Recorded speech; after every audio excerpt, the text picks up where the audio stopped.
welcome to yet another exclusive interview with UMG's, myself, T. Mawachi. And today we're focusing on Zimbabwe's elections. From the previous interviews, we have had many messages coming through, people wondering what's going on, what's really going on in Zimbabwe. We've had messages coming all the way from the UK, all the way from South Africa and United States as well. But today, with everybody that sent a message in, a question in, or whatever, wanted to know what's going on, we had an opportunity to put down everything on paper, and here's what we have. First and foremost, I'd like to thank God Almighty, who has kept the nation of Zimbabwe in peace, who has made sure that there's no bloodshed in Zimbabwe. It is gone are the times when people used to get closer to elections and people would die, there would be unnecessary violence. So far, the situation in Zimbabwe is conducive, and as much as peace is related, is a conducive atmosphere for elections to be held. I praise the Almighty God for that. And you see, the most interesting thing I want to address about the elections of Zimbabwe, this is the first time that we have two major parties, that is ZANU-PF, led by Emerson Mnangagwa, and the MDC, led by Nelson Chamisa. The most exciting is each party is involving God, is involving Christ in its manifesto, in its speeches. They all know that Zimbabwean people, first and foremost, fear God. And Zimbabwean people are looking for a leader who fears God and who understands how to change the needs of the people.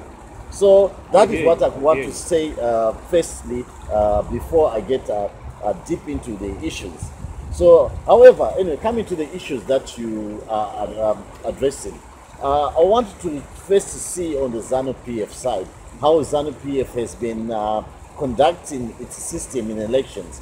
We have seen President Emerson Mnangagwa at different forums where he was introducing Zimbabwe as a new baby, as a rebirth of Zimbabwe vis-a-vis to the time of Robert Mugabe. And the international community, let's say the truth, has accepted Zimbabwe. Has accepted Zimbabwe. Has accepted that Zimbabwe is in a new era, and Zimbabwe is open for business. But Attorney,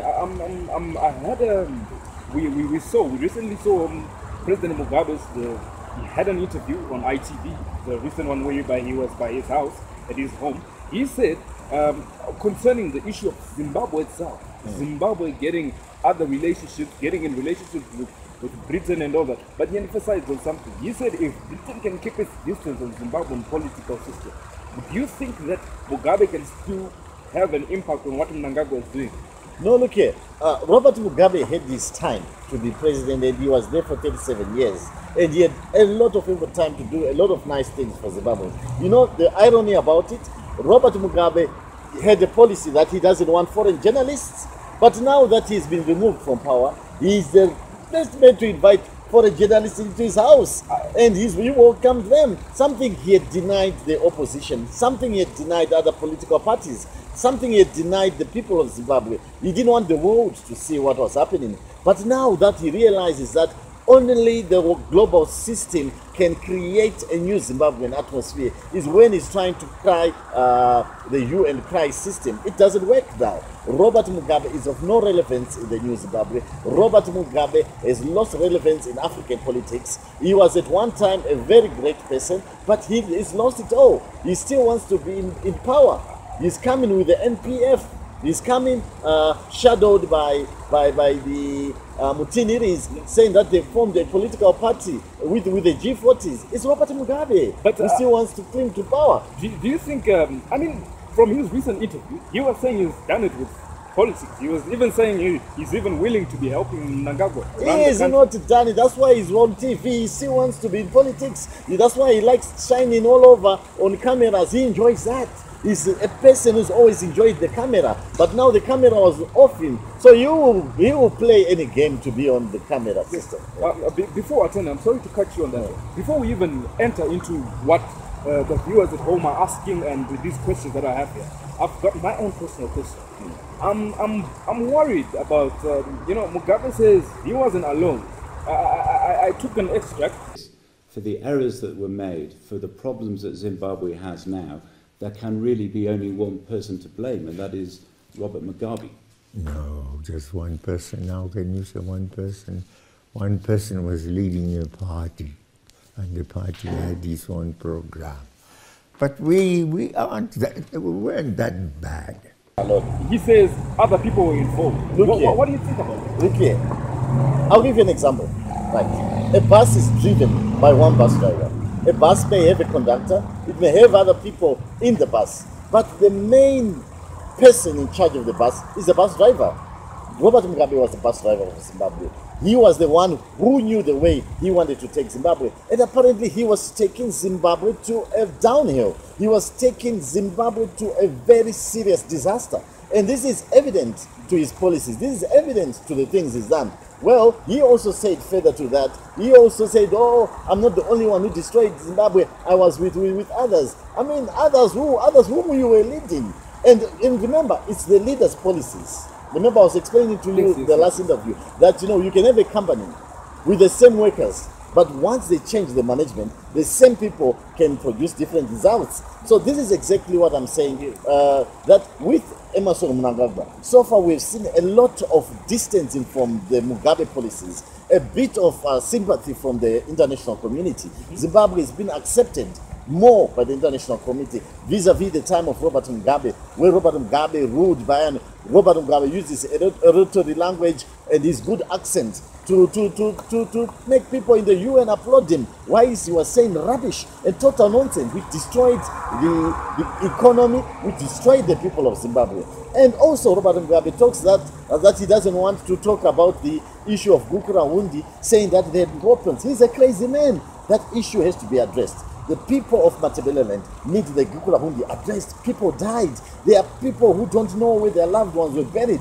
Those things have to be addressed. He has to be man enough and apologize. He has to be man enough and own up and say to the people of Zimbabwe, I'm sorry, it was a time of madness, as he said before. So in other words, we can now face it now to say Mugabe was responsible for the death. Mugabe, according to me and according to what Mugabe was responsible for the Gukurahundi atrocities.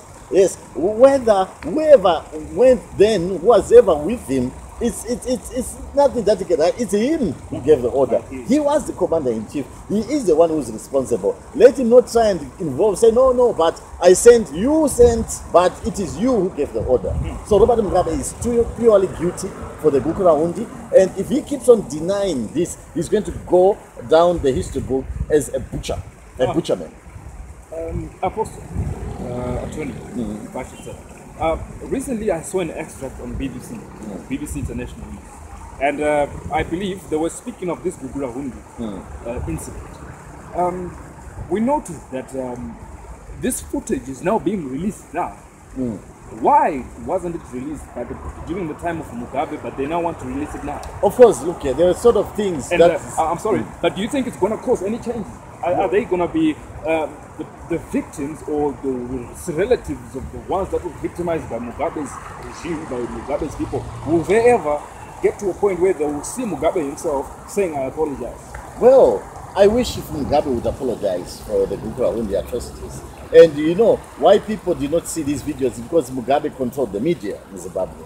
And this has always been public, it's always been archived, it's always been there, this information. But ZTV worked under Robert Mugabe, and they had to put what Robert Mugabe desired. Anything that showed that Robert Mugabe was a tyrant was not allowed to be put on television. So this is why people of Zimbabwe have not watched it. But no, look here, let's leave Robert Mugabe alone. He's a crazy old man. The world doesn't need to have one more minute on him. We want to see what ED is doing, what Chamisa is doing. Where are these guys headed? Thank you very much. Attorney, I think we've touched so much on Mugabe and his regime and what's going on in the country. We want to touch on the questions that I've got here. First and foremost, I've got a question from all the way from, what's his name, Jacob. Jacob is asking, what are the new changes in the electoral system of Zimbabwe? Well, the electoral system of Zimbabwe, number one, the president of Zimbabwe, Emmerson Mnangagwa, has made it an open election. By an open election, he has said the international community can come and monitor the elections to see if they are free and fair. Of course, we've got the MDC, which still has some reforms that is still asking the government to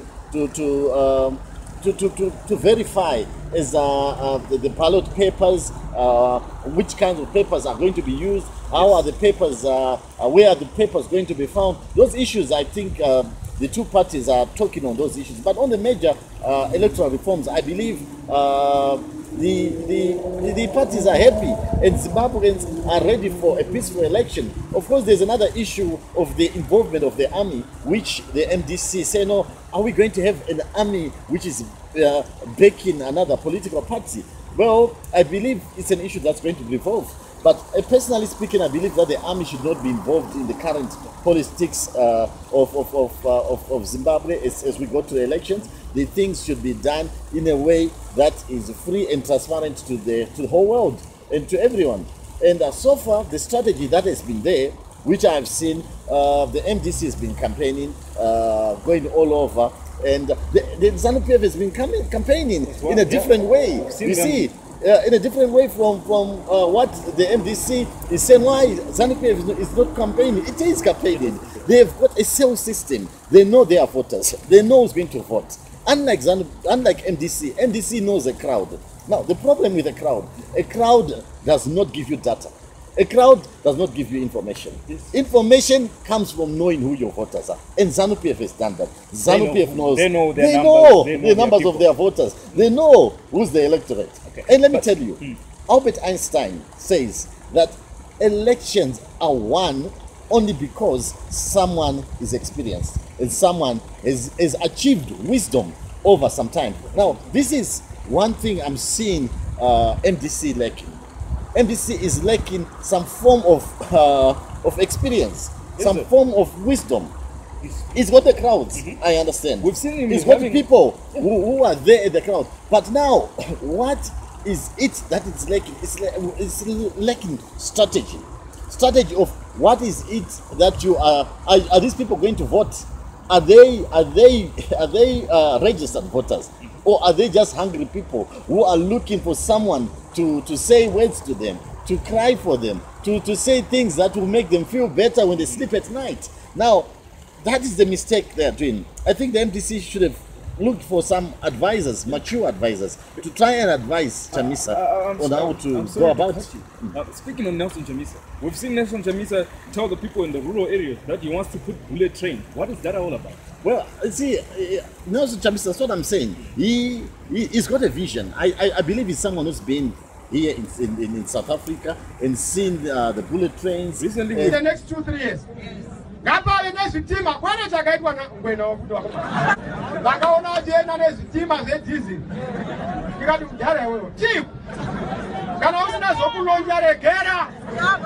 Kwani kwandalonja. Ungachalonja chitima chediesel mkore uno. Zitima zvatinoda kunza. Zokati kanozi build, operate and transfer. Tonza bullet trains. Are 600 kilometers per hour. Kubva pano kusvika Pruwa 30 minutes, 45 minutes. What was Linjani?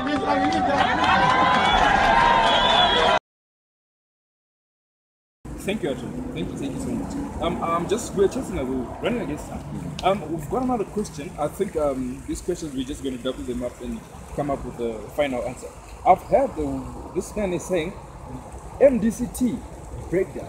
Okay. He's saying I'm seeing MDC Changirai breaking into pieces. Now we've got a situation whereby we've got Coupe on the other side saying that she is the president of the MDCT, and then we've got Nelson Chamisa saying I'm the elected MDC president. Recently there was a court case, and it was an agent chamber application, in which they wanted MDC Chamisa wanted to say that it is the one who are the MDCT, and Coupe should stop using the MDCT name and all. But you see, the judge said no. This is not the way things are done. These are issues of in-house squabbles. But as far as the judge was concerned, the issue was not urgent, and the matter was dismissed. It was dismissed on matters of agency, but it can be heard on as a general application.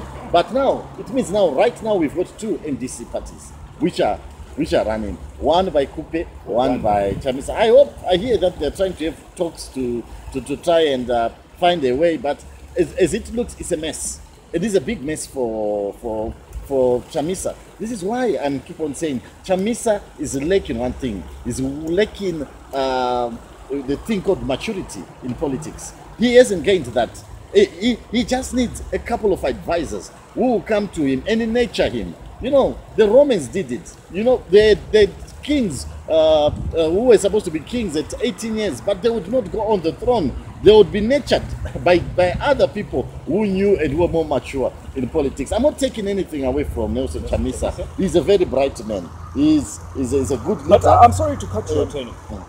Some we've seen other people saying he's retard. We've seen what's his name, Mr. Chino, Comrade Chino Timba, say he's a madman. What do you think? What do you say about that? Well, I mean, that's Comrade Chino Timba's own opinion, but I personally believe he's a smart man. He's a clever politician, but he lacks strategy, he lacks experience, and those are things which he needs to work on. He's smart, but he's not that smart. He has to be very, very, very careful, because he's going to lose these elections, and it's going to sorry, excuse me, it's going to be a shock on him and a shock on his voters. That how come we lost?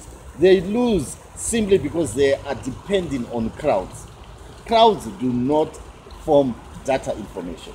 You understand? I understand. So this is the mistake that he's doing. So he has to make sure that they've got a system whereby they know their voters, that their voters are known.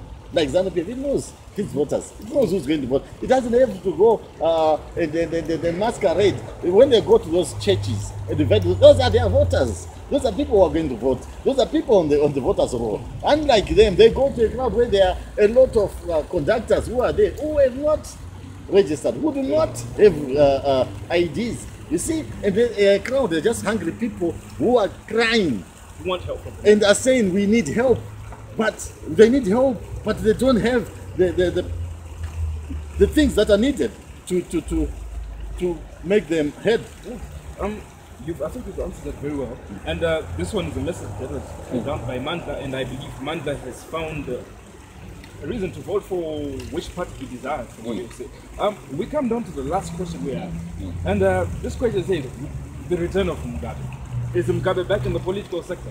Well, is Mugabe back? Mugabe wants to be back. The G40 wants to be back. Jonathan Moyo is the one who spearheading all these things. He's crazy. He likes power.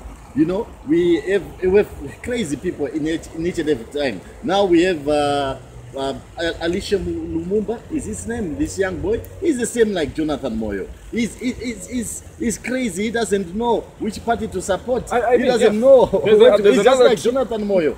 It's nonsense. The NPF party is nonsense. It's ridiculous. It's a non-event anyway. Just to it's a question, because recently, I think you just answered it. He doesn't know where he stands.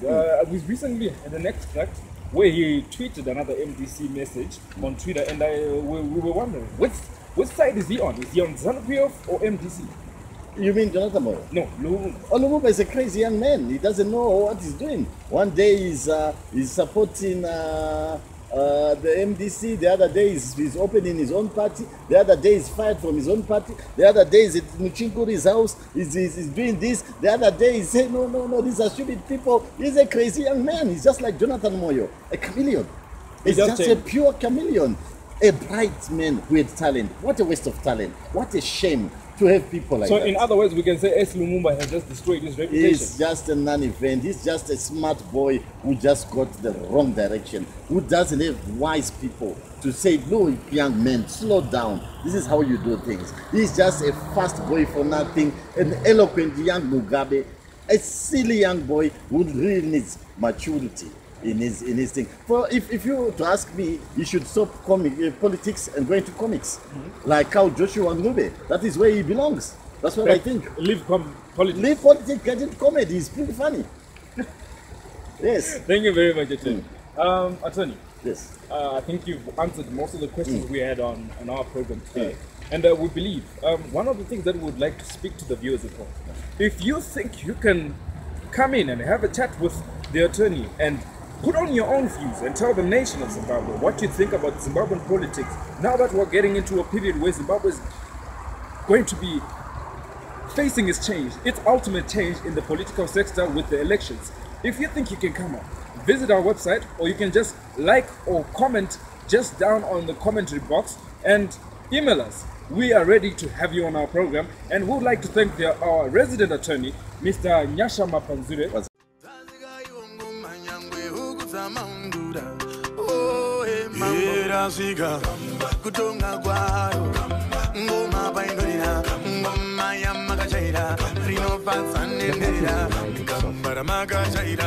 Just to make sure that the music we got in groups.